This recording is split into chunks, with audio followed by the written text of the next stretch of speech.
अस्सलाम वालेकुम स्टूडेंट्स, मैं हूं हबीबुर रहमान और आप देख रहे हैं क्वेटा टीवी। स्टूडेंट्स, आज का जो हमारा लेक्चर होगा वो होगा हुंड्स रूल पर। इन 1927 फ्रेडरिक हुंड स्टेटेड दैट 1927 में फ्रेडरिक हुंड ने कहा व्हेन टू और मोर डीजेनरेट ऑर्बिटल्स आर अवेलेबल। तो सबसे पहले आपको बता दूं कि डीजेनरेट ऑर्बिटल का मतलब क्या होता है। डीजेनरेट ऑर्बिटल कहते हैं सेम एनर्जी एंड शेप के ऑर्बिटल को। ठीक, जैसे मिसाल के तौर पर अगर हम पी ऑर्बिटल की बात करें तो पी एक्स हुआ, पी वाई हुआ और पी जेड, और ये तीनों टू यानी सेकंड शेल से ताल्लुक़ रखते हैं तो हम इसे कहेंगे 2px 2py और 2pz ऑर्बिटल्स। ठीक, तो ये तीनों एक ही एनर्जी और एक ही शेप के हैं, तो ऐसे ऑर्बिटल्स को हम कहते हैं डीजेनरेट ऑर्बिटल्स। अब हुंड्स क्या कहते हैं, व्हेन टू और मोर डीजेनरेट ऑर्बिटल्स आर अवेलेबल, जब दो या ज़्यादा डीजेनरेट ऑर्बिटल्स अवेलेबल हों फॉर इलेक्ट्रॉन्स, इलेक्ट्रॉनों के लिए। The electrons should be placed in separate orbitals, तो इलेक्ट्रॉन्स को रखना चाहिए अलग अलग ऑर्बिटल्स में विद सेम स्पिन, एक ही स्पिन के साथ। मिसाल के तौर पर अगर हम बात करते हैं पी ऑर्बिटल की, अगर हम बात करते हैं किसकी, पी ऑर्बिटल की, तो देखिए जी पी ऑर्बिटल हमने अभी पढ़ा कि 3 किस्म के हैं और उसको अब मैं इस तरह से डायग्राम बना के शो कर रहा हूँ। ठीक, फ़र्ज़ करें 2px है, 2py है और 2pz है। ठीक, अब ये क्या कह रहा है कि the electrons should be placed in separate orbitals, electron को अलग अलग ऑर्बिटल्स में रखना चाहिए विद सेम स्पिन, एक जैसी स्पिन के साथ, rather than to put them in same orbital, बजाय इसके कि हम उनको एक ही ऑर्बिटल में रख दें विद अपोजिट स्पिन, मुखालिफ स्पिन के साथ। यानी हमने इलेक्ट्रॉन को इस तरह से रखना है, इस ठीक है, अलग अलग ऑर्बिटल में सेम स्पिन के साथ, और जब इलेक्ट्रॉन कम हो तो हमें इलेक्ट्रॉनों को अपोजिट स्पिन के साथ इस तरह से नहीं रखना। अभी मैं आपको बना के दिखाता हूँ। सॉरी, ये सिलेक्ट नहीं हो रहा था। ठीक है, ये अब सिलेक्ट हो गया। तो ऐसे इलेक्ट्रॉन्स को इस तरह से नहीं रखना। ठीक है, पहले कोशिश करना है इनको आज़ाद आज़ाद रखना है, जब ज़्यादा हो जाए तो फिर हम इसकी पेयरिंग करते हैं। As we know p sub shell has 3 orbitals, हम जानते हैं कि पी सब शेल में 3 ऑर्बिटल्स होते हैं। ठीक है, ये एक ऑर्बिटल, 2 ऑर्बिटल और 3 ऑर्बिटल।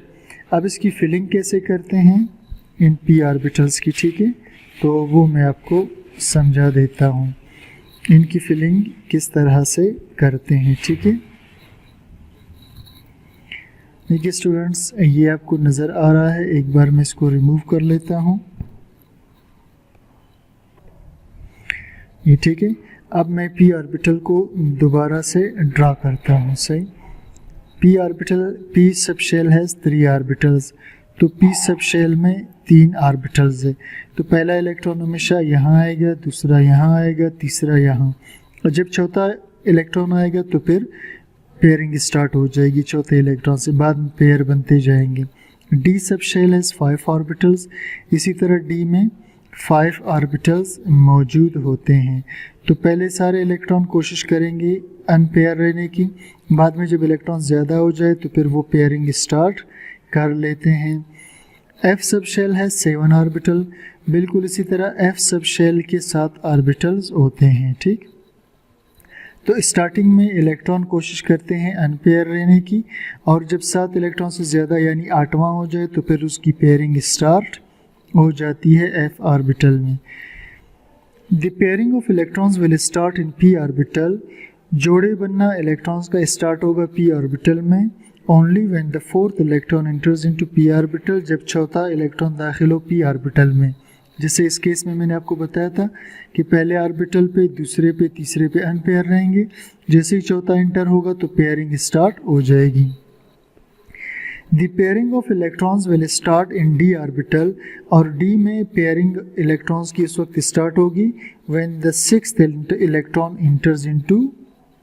इंटर्स इनटू डी ऑर्बिटल, यानी डी ऑर्बिटल, डी सबशेल जो कि 5 ऑर्बिटल्स पर मुश्तमिल है। तो इसमें शुरू में इलेक्ट्रॉन अनपेयर रहेंगे, लेकिन जब छठा इलेक्ट्रॉन आएगा तो पेयरिंग स्टार्ट हो जाएगी, ठीक है, when the sixth electron इंटर्स into D orbital. आगे चलते हैं। The pairing of electrons will start in F orbital, F orbital में इलेक्ट्रॉन की पेयरिंग स्टार्ट होगी when the eighth electron इंटर्स into F orbital, और एफ में पेयरिंग उस वक्त स्टार्ट होगी जब 8वां इलेक्ट्रॉन दाखिल हो, ठीक। 1 2 3 4 5 6 7 यहाँ तक पेयरिंग नहीं होगी। जब 8वां इलेक्ट्रॉन दाखिल होगा तो फिर पेयरिंग यहाँ पर भी स्टार्ट हो जाएगी। अब रीज़न क्या है कि इलेक्ट्रॉन्स क्यों अनपेयर रहते हैं? According to Hund electrons repel one another, electron एक दूसरे को रिपेल करते हैं, यानी अगर हम एक ही ऑर्बिटल में 2 इलेक्ट्रॉन डालेंगे तो वो एक दूसरे को रिपेल करेंगे, और जब इसी इलेक्ट्रॉन के लिए और इसी तरह के ऑर्बिटल मौजूद हों तो इलेक्ट्रॉन फिर यहाँ रहने के बजाय इधर रहना पसंद करते हैं ताकि रिपल्शन कम हो, and therefore remain as far apart as possible, और फिर एक दूसरे से दूर रहने की कोशिश करते हैं। इलेक्ट्रॉन एक दूसरे से दूर रहने की कोशिश करते हैं। When electrons into in different orbitals, जब इलेक्ट्रॉन अलग अलग ऑर्बिटल में दाखिल हों, देयर एनर्जी बिकम्स लोअर, इनकी एनर्जी भी कम हो जाएंगी, and they become stable, stable भी होंगे, रिपल्शन भी नहीं होगा। अब हम कुछ एटम्स की अगर कन्फिग्रेशन करें, जैसे नाइट्रोजन है, ठीक, तो अब हम देखते हैं ये इसका 1s ऑर्बिटल है तो इसमें 2 इलेक्ट्रॉन फिल होंगे, फिर इसके बाद इसका 2s ऑर्बिटल आएगा इलेक्ट्रॉनिक कन्फिग्रेशन में, तो ये फिर फिल हो जाएगा। अगर आपने इलेक्ट्रॉनिक कन्फिग्रेशन का लेक्चर नहीं देखा तो वो मेरे चैनल पर मौजूद है, आप उसको देख लें इलेक्ट्रॉनिक कन्फिग्रेशन को समझने के लिए। अब देखिए स्टूडेंट्स, 2 इलेक्ट्रॉन यहाँ आ गए, 2 यहाँ 4 हो गए, और कुल हमें कितने चाहिए? 7। ये एटॉमिक नंबर है, यानी प्रोटॉन की तादाद है। इतने ही इलेक्ट्रॉन हमने यहाँ पर ऑर्बिटल्स में फिल करने हैं। इसके बाद है 2px ऑर्बिटल, फिर 2py ऑर्बिटल और 2pz ऑर्बिटल।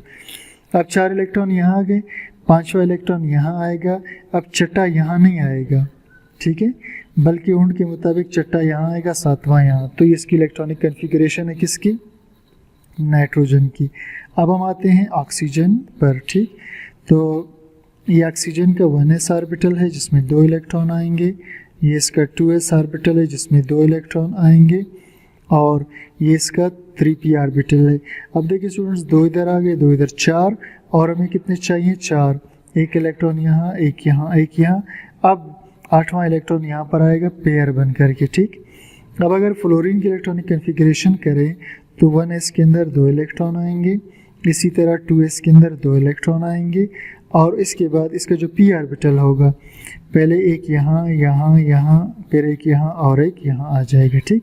अब इसके बाद अगर हम लास्ट में नियॉन की कन्फिग्रेशन करते हैं तो इसके 1s ऑर्बिटल में 2 इलेक्ट्रॉन आएंगे, 2s ऑर्बिटल में भी 2 इलेक्ट्रॉन आएंगे, और इसके p ऑर्बिटल के अंदर अब देखना 2 और 2 4 हो गए, और मज़ीद 6 इलेक्ट्रॉन चाहिए, 1 2 3, फिर पेयरिंग होगी 4 5 6। तो इस तरह से इलेक्ट्रॉनों की फिलिंग होती है उनके मुताबिक, ठीक। तो स्टूडेंट्स, ये था आज का हमारा लेक्चर। उम्मीद करता हूँ आपको समझ में आ गया होगा। तो चैनल को लाइक कीजिए, शेयर कीजिए, सब्सक्राइब कीजिए, और कमेंट सेक्शन में मुझे अपनी राय ज़रूर बताइए।